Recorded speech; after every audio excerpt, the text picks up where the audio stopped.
Hello बच्चों, क्या हाल चाल। मस्त है एकदम।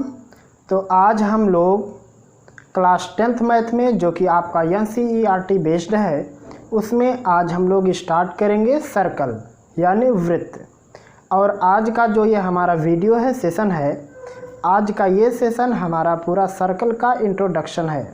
मतलब पूरा का पूरा वीडियो इंट्रोडक्शन पर बेस है। इसमें हम लोग सीखेंगे सर्कल से रिलेटेड, जैसे छेदक रेखा, स्पर्शी रेखा, जीवा, व्यास, ये सब क्या होते हैं, चाप क्या होता है, त्रिज्यखंड और वृत्तखंड क्या होते हैं, और कुछ हम लोग जो लगभग हमेशा यूज़ होने वाले थ्योरम या प्रमेय हैं, हम लोग उन पर भी चर्चा करेंगे। तो बने रहिएगा वीडियो में शुरुआत से लेकर के अंत तक, ताकि आपको हर एक बात आसानी से समझ में आ सके। यह है आपका चैनल सीक्रेट यस5 ट्यूटोरियल, और मैं यस खान आपका इस चैनल में तहे दिल से इस्तकबाल करता हूं। तो आइए शुरुआत करते हैं हम लोग आज के अपने सेशन की, यानी सर्कल की। आज का हमारा सेशन है सर्कल यानी वृत्त। तो अब हम लोग सबसे पहले देखते हैं कि वृत्त क्या है। वैसे अक्सर आपको पता ही होगा कि वृत्त क्या है, लेकिन एक बार हम लोग फिर से देख लेते हैं कि वृत्त क्या होता है। जो वृत्त होता है वो वृत्त होता है किसी एक पॉइंट के अलोंग, पहले फिर से ध्यान से सुनिए, किसी भी पॉइंट के चारों तरफ आप कोई एक ऐसा शेप बनाओ जहां से उस पॉइंट की डिस्टेंस हर एक बार इक्वल हो। आप कोई भी एक ऐसा शेप बनाओ, कोई एक ऐसी आकृति बनाओ जिसमें आकृति का जो ये बाहर वाला, जिसको हम लोग परिधि कहते हैं, इस परिधि पर आप कोई भी पॉइंट ले लो, तो जिस पॉइंट के चारों तरफ आप बना रहे हो उस पॉइंट से डिस्टेंस हरदम इक्वल होना चाहिए, तो उसको कहते हैं वृत्त। अब देखो ये वृत्त क्यों हुआ, क्योंकि यहाँ से ये वाली लेंथ इक्वल, यहाँ से ये वाली लेंथ भी इक्वल, यहाँ से ये लेंथ इक्वल, ये लेंथ इक्वल, हर एक लेंथ इक्वल। आप कोई भी लाइन ड्रा करोगे उस पॉइंट से परिधि तक, तो सभी लाइन इक्वल होंगी, तो इसको हम लोग कहते हैं सर्कल। अब इस सर्कल में हम लोगों को जो चीज़ पढ़ना है, सबसे पहले लाइन से संबंधित, उसमें कुछ लोग हैं, देखो हम लिखते हैं लाइन से। पहला है जैसे टेंजेंट, इसको हिंदी में कहते हैं स्पर्श रेखा।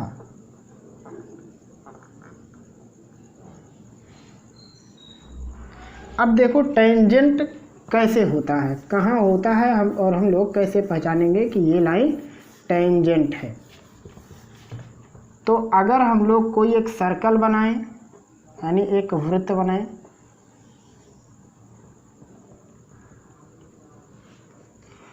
उस वृत्त की जो बाउंड्री है, इस बाउंड्री पर हम लोग कोई एक ऐसी लाइन खींचें कि वो लाइन इस सर्कल के अंदर ना जाए। अब चाहे वो एक तरफ ही बढ़ा हुआ हो ऐसे, और चाहे दोनों तरफ बढ़ा हुआ है, लेकिन शर्त है कि अगर उसको दोनों तरफ बढ़ा दिया जाए तो वो लाइन सर्कल के अंदर नहीं जानी चाहिए, सर्कल की बाउंड्री को टच होके जानी चाहिए। ऐसे कहीं पे भी आप मान लो ऐसे खींच दिए, तो जब आप इसको बढ़ाओ तो ये पूरी लाइन इसके अंदर नहीं आनी चाहिए। अब मान लो आपने ऐसे खींच दिया, अब पता चला कि जब हम लोग इसको बढ़ा रहे हैं तो इसके अंदर आ रहा है, तो आपको ऐसा लाइन नहीं लेना है। मतलब निष्कर्ष क्या है कि आप सर्कल की बाउंड्री पर किसी भी पॉइंट पर आप इस प्रकार से लाइन खींच लो कि वो लाइन सर्कल को टच करते हुए निकल जाए, तो इस लाइन को कहेंगे टेंजेंट या स्पर्श रेखा। दूसरी लाइन आती है सीकेंट, इसको कहते हैं छेदक रेखा।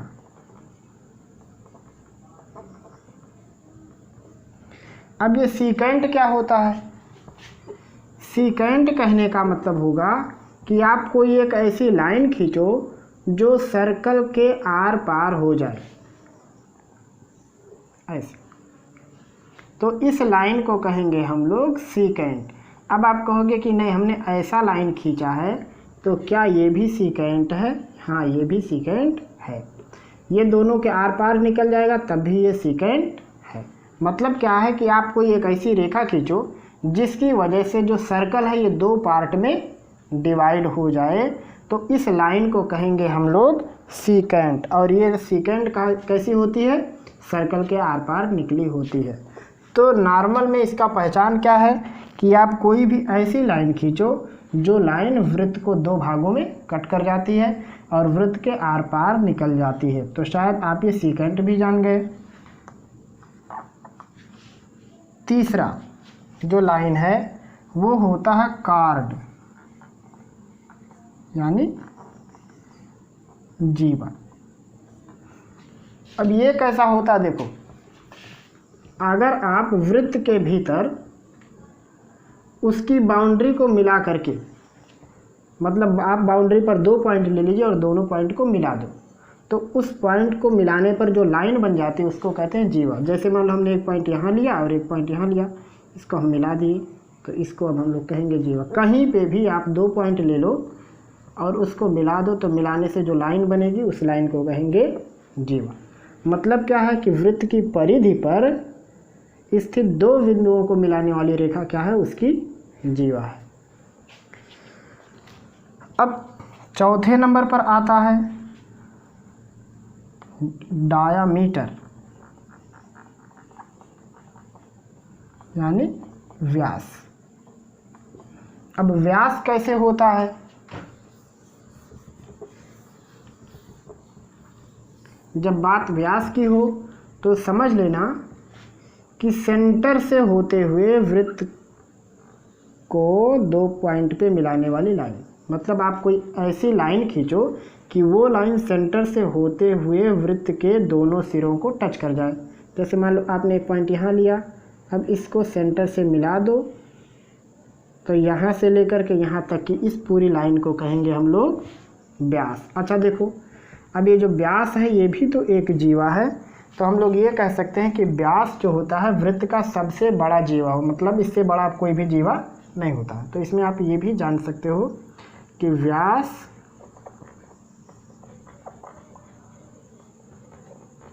वृत्त का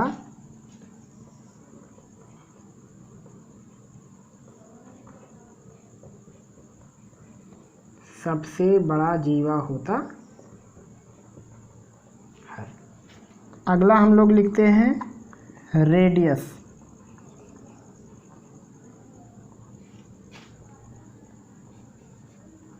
यानी त्रिज्या।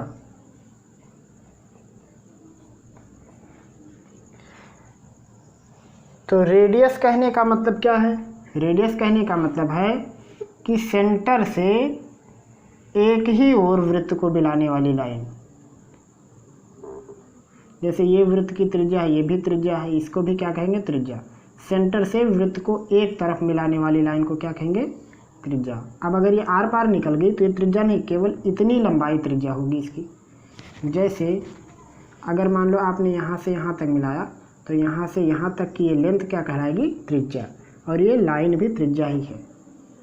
ऐसे ही यहाँ से यहाँ तक वाली लाइन क्या कहलाएगी? त्रिज्या। मतलब सेंटर से सर्कल के एक ओर जाने वाली लाइन को क्या कहते हैं हम लोग? त्रिज्या। तो ये हो गया। अब देखो, कुल इतने प्रकार के लाइन आपके सर्कल से रिलेटेड है। टेंजेंट का मतलब होगा स्पर्शी, जो टच करके निकल जाता है। सीकेंट का मतलब होता है छेदक रेखा। इसको हम पूरा एक साथ एक ही डायग्राम में बना देते हैं, आप इसको अपनी कॉपी में लिख लीजिए।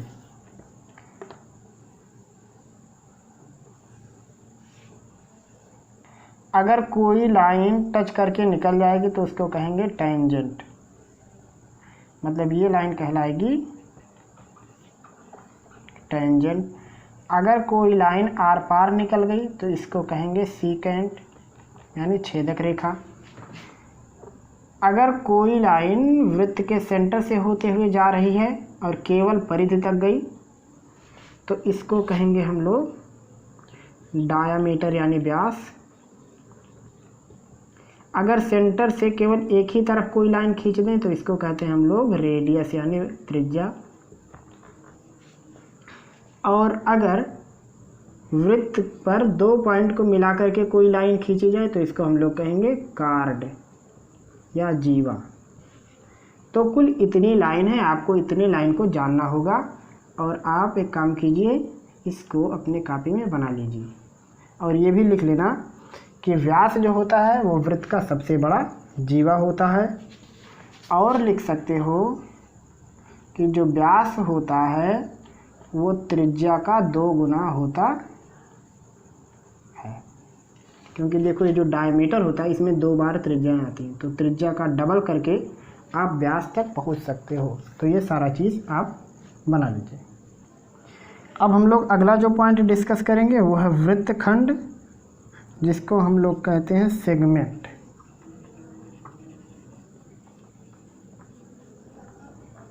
यानी वृत्तखंड। अब देखो ये कैसा होता है।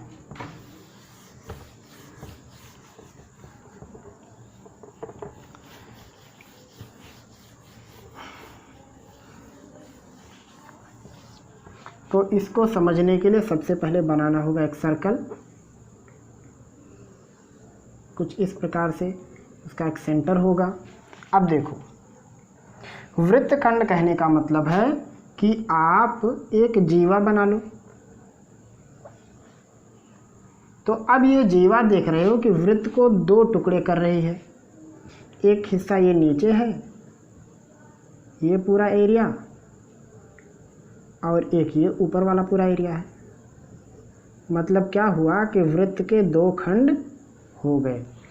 या अगर मान लो कोई एक छेदक रेखा होती तब भी वृत्त के 2 खंड हो जाते। तो चाहे आप कोई जीवा लो चाहे कोई छेदक रेखा, उससे क्या होता है कि जो वृत्त होता है 2 पार्ट में डिवाइड हो जाता है। तो इसकी जो रियल पहचान है वो ये है कि जीवा, ये जीवा हो गई, और उस जीवा से संबद्ध जो चाप है, देखो ये इसको कहते हैं चाप। एक बार मैं आपको बता देता हूँ।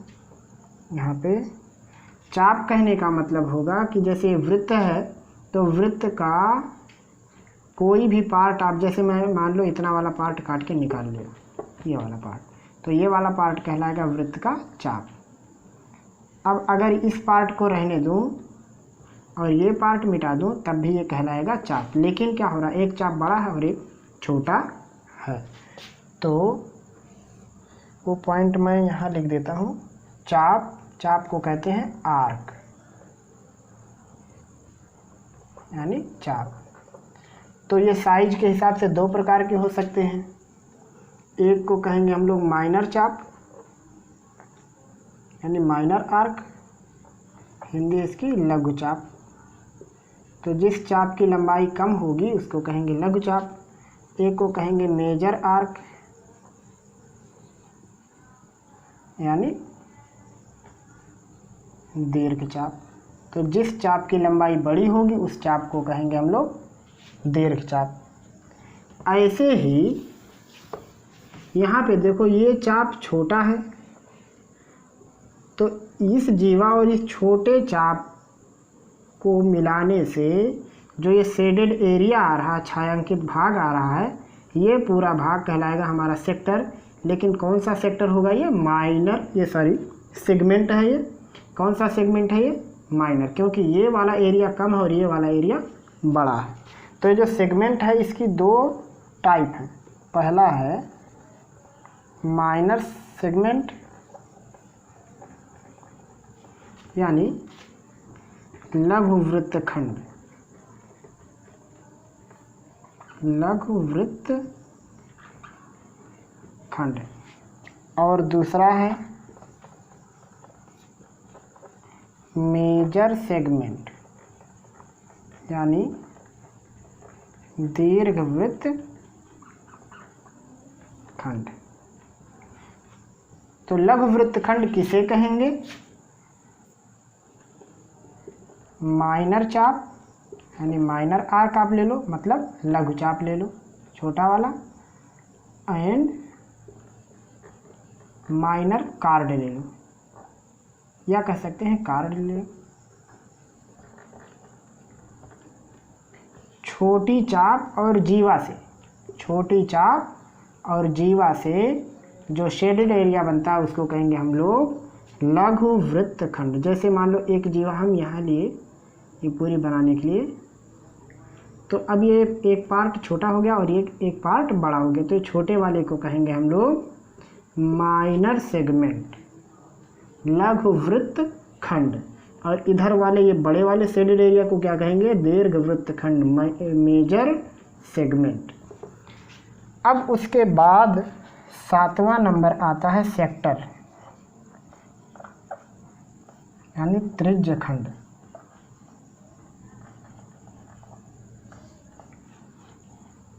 अब त्रिज्यखंड क्या होता है देखो,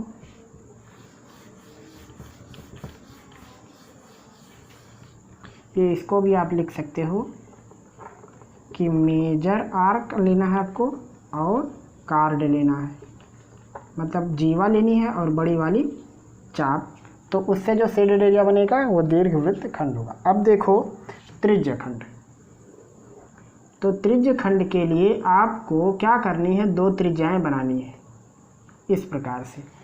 तो 2 त्रिज्या और एक आर्क, उसके बीच में जो शेडेड एरिया आता है, इस शेडेड एरिया को कहते हैं त्रिज्यखंड। अब देखो एक शेडेड एरिया इधर भी बचेगा, इन 2 त्रिज्या और इस चाप की वजह से ये भी होगा। तो अब यहाँ भी इसके 2 रूप हैं और एक तीसरा हो सकता है, जब आप इसमें व्यास खींच दोगे तब भी वृत्त 2 पार्ट में बट जाएगा, तो यहाँ पे त्रिज्यखंड दोनों सेम क्षेत्रफल के हो जाएंगे।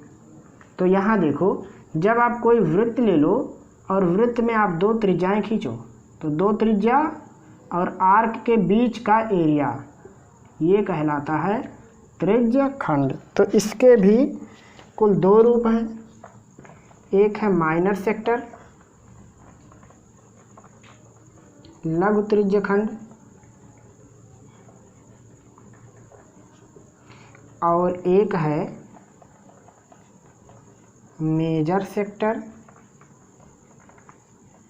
दीर्घ त्रिज्यखंड। इसकी पहचान क्या है, 2 रेडियस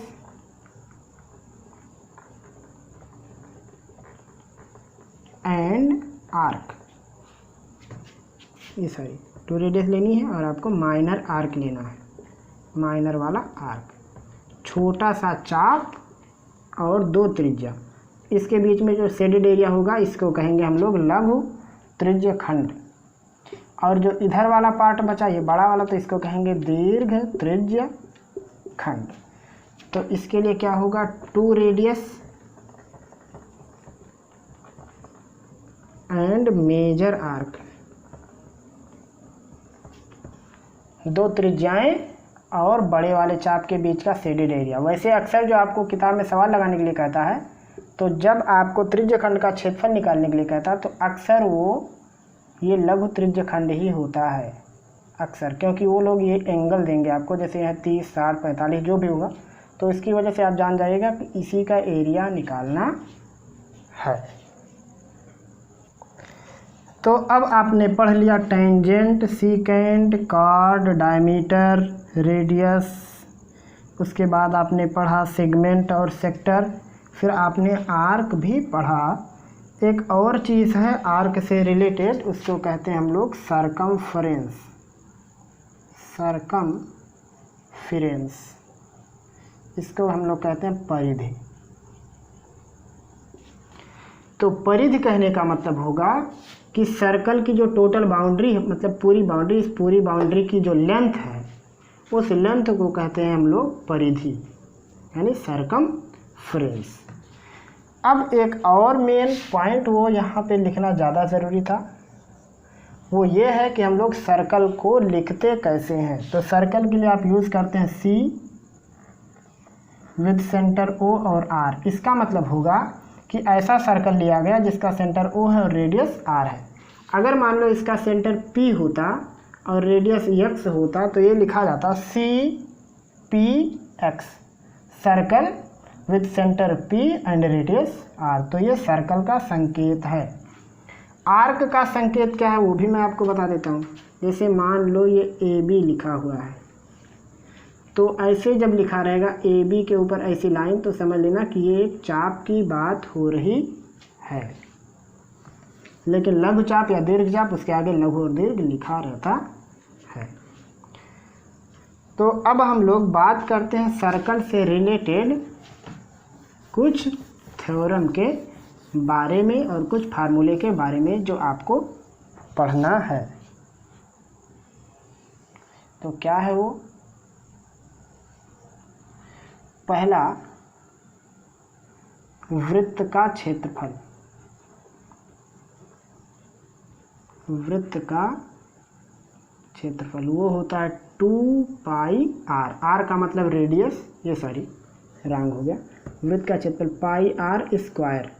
आर रेडियस है वृत्त की, और पाई क्या है? एक कांस्टेंट वैल्यू है जिसकी वैल्यू लगभग 22/7 होती है, लेकिन एग्जैक्ट 22/7 नहीं होती है, लेकिन वो पाई की वैल्यू 22/7 के समकक्ष होती है।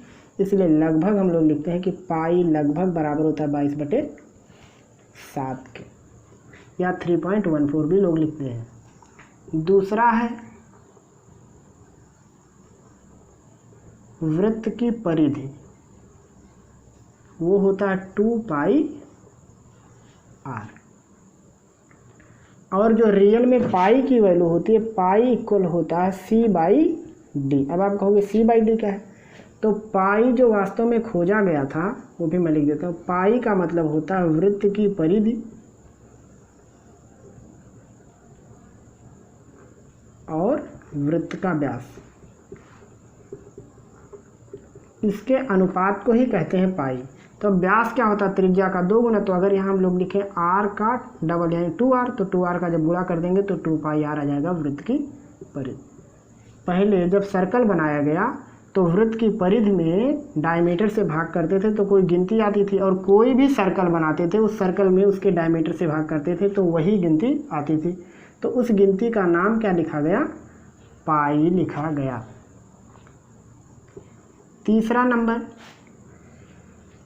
तीसरा नंबर है त्रिज्यखंड का क्षेत्रफल।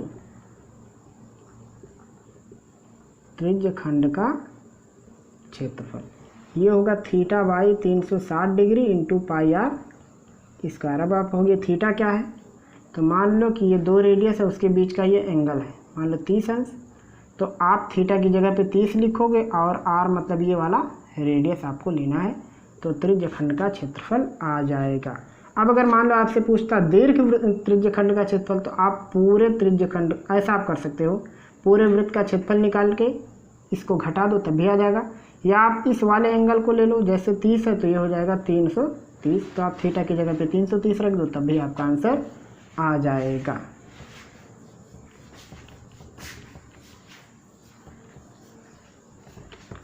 और उसके बाद चौथा है वृत्तखंड का क्षेत्रफल। तो वृत्तखंड का क्षेत्रफल आप कैसे निकालोगे? देखो मैं आपको बता देता हूँ। जैसे मान लो कि ये कोई एक जीवा है और ये है वृत्तखंड। अब आपको इसका क्षेत्रफल निकालना, तो सबसे पहले आप इसको ऐसे मिला देना और निकाल लेना आप त्रिज्यखंड का क्षेत्रफल। त्रिज्यखंड के क्षेत्रफल का फार्मूला आपके पास है, और उसमें से इस त्रिभुज का क्षेत्रफल आप घटा देना, और जैसे इस त्रिभुज का क्षेत्रफल आप घटाओगे वृत्तखंड का क्षेत्रफल आ जाएगा। तो इसको ऐसा लिख सकते हो कि त्रिज्यखंड का क्षेत्रफल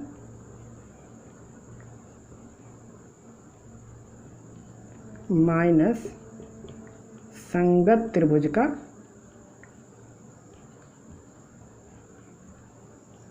तो शायद आप ये बात भी समझ गए। अब हम लोग कुछ थ्योरम की बात करेंगे, आप इनको उतार दीजिए। तो अब देखिए थ्योरम जो कि आपको सर्कल से रिलेटेड पढ़नी है, उसमें से हम लोग लेते हैं थ्योरम नंबर 1। पहला थ्योरम ये है कि अगर कोई एक सर्कल है, उस सर्कल पे बाहर के किसी पॉइंट से आप टेंजेंट बनाओ इस प्रकार से, ये तो बाहर के किसी भी पॉइंट से जब आप टेंजेंट बनाओगे तो दोनों टेंजेंट की लंबाई बराबर होगी। तो लिखेंगे वृत्त पर बाह्य बिंदु से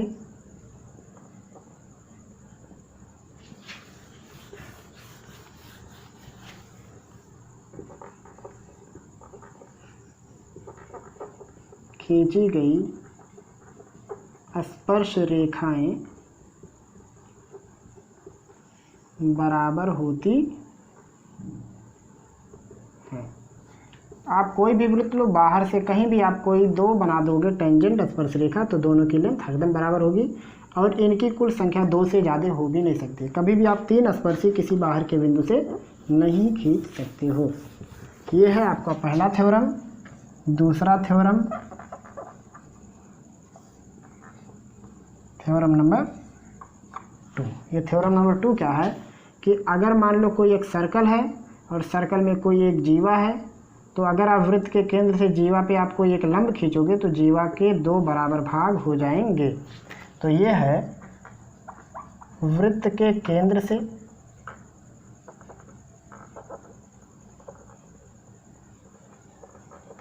जीवा पर खींचा गया लंब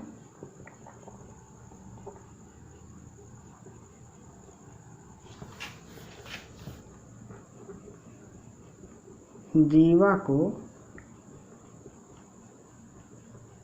समद्विभाजित करता है। या इसका उल्टा कह सकते हो कि अगर मान लो कोई जीवा है और इसके मध्य बिंदु से लंबवत कोई लाइन खींची जा रही, तो पक्का वो सेंटर से जाएगा। आप इसका उल्टा भी समझ सकते हो कि मध्य बिंदु से जीवा के लंबवत कोई लाइन खींची जाए तो सेंटर से जाएगा। या ऐसा कह सकते हो कि सेंटर से किसी जीवा पर लंबवत अगर कोई लाइन खींचो तो वो समद्विभाजित कर देता है।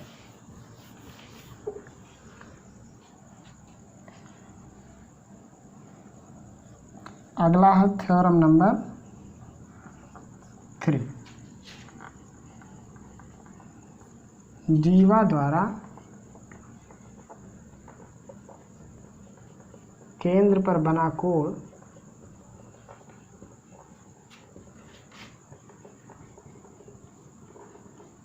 वृत्त पर बने कोण का 2 गुना। तो ऐसा लिखोगे, बना कोण उसी जीवा द्वारा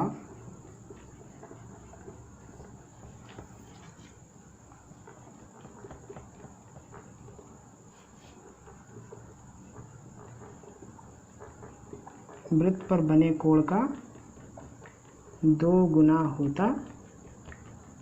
कहने का मतलब यह है कि अगर मान लो आप कोई एक जीवा बनाओ, तो ये जीवा सेंटर पे जो एंगल बनाएगा, वो एंगल जो यहाँ परिधि पे बनेगा या वृत्त पर बनेगा, इस एंगल का, जैसे मान लो ये 30 है तो ये होगा 60 डिग्री। सेंटर पे बनाया गया एंगल हमेशा परिधि का डबल होगा, लेकिन याद रहे दोनों एंगल एक तरफ होने चाहिए। पता चला कि नहीं वृत्त पर इधर कोण बना, तो इसके लिए ये रूल लागू नहीं होता। जीवा द्वारा, जैसे मान लो ये है और जीवा यहाँ है और यहाँ सेंटर, तो ये हो गया जीवा द्वारा केंद्र पर बना हुआ, और उसी जीवा ने एक कोण यहाँ बनाया, तो हमेशा ये एंगल और ये एंगल का जब रिलेशन देखा जाएगा तो ये वाला हमेशा डबल होगा इसका। अगर मान लो ये 100 है तो ये 50 ही होगा। अगला थ्योरम क्या है,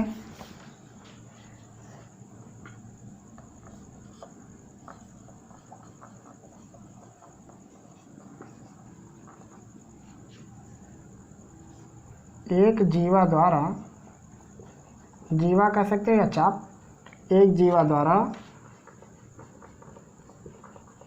वृत्त पर बने सभी कोण बराबर होते हैं।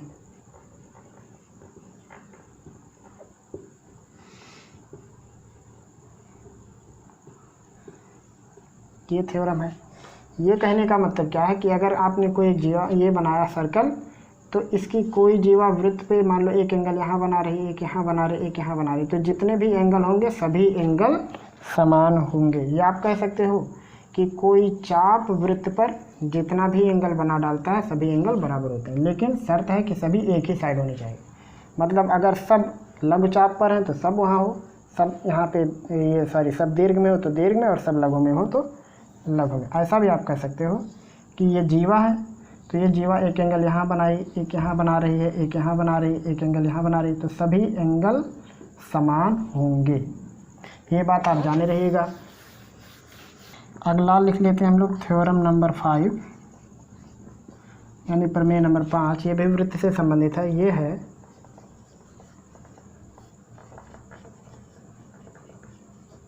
चक्रीय चतुर्भुज के सम्मुख कोणों का योग 180 डिग्री होता है। यानी अगर आप वृत्त के अंदर कोई चतुर्भुज बनाओ और उसके चारों शीर्ष वृत्त पर हो ऐसे, तो सामने के जो एंगल होंगे, मतलब इन दोनों एंगल का टोटल 180 डिग्री होगा और इन दोनों एंगल का टोटल 180 डिग्री होगा। आप कोई भी चतुर्भुज बना लो, बस उसके चारों शीर्ष वृत्त पर होने चाहिए, तो इसको चक्रीय चतुर्भुज कहते हैं। और ऐसे चतुर्भुज के आमने सामने के कोणों का टोटल 180 डिग्री होता है। तो ये था वृत्त का इंट्रोडक्शन और वृत्त से संबंधित कुछ महत्वपूर्ण थ्योरम और उससे संबंधित कुछ महत्वपूर्ण चीज़ें, जैसे स्पर्श रेखा, छेदक रेखा, जीवा, त्रिज्या, परिधि, व्यास, सब हमने आपको बताया, त्रिज्यखंड, वृत्तखंड। तो ये थी कुछ महत्वपूर्ण जानकारी जो कि आपको जाननी चाहिए थी। ये था आज का हमारा सेशन सर्कल से रिलेटेड। और आज के इस सेशन में हम लोगों ने सर्कल से रिलेटेड स्पर्श रेखा, छेदक रेखा, जीवा, त्रिज्यखंड, वृत्तखंड आदि के बारे में अध्ययन किया और फिर हम लोगों ने कुछ थ्योरम के बारे में भी हम लोगों ने चर्चा की है। तो अगर आपको आज के इस सारे टॉपिक में किसी भी प्रकार की कोई शंका होगी, कोई सलाह या सुझाव होगा, तो आप हमें ज़रूर बताएंगे। फिर मिलेंगे हम लोग जल्द ही अगले सेशन में। तब तक पढ़ते रहिए, अपनी तैयारी और भी बेहतर तरीके से करते रहिए। हमें दीजिए इजाज़त। खुदा हाफिज़।